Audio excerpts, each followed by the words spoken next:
Şeylermiş bu yer. Tavera tersi boy. Paso orman işte ne tek evi.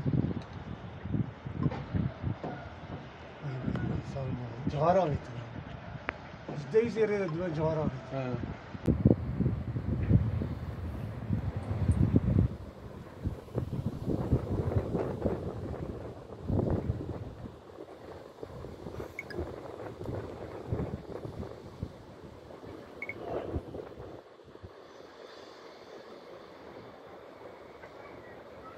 Ama yani yine yapmış.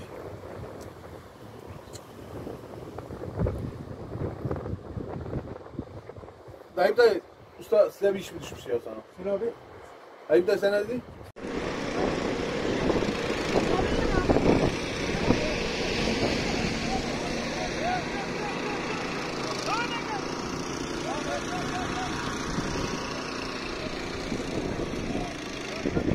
Abi şimdi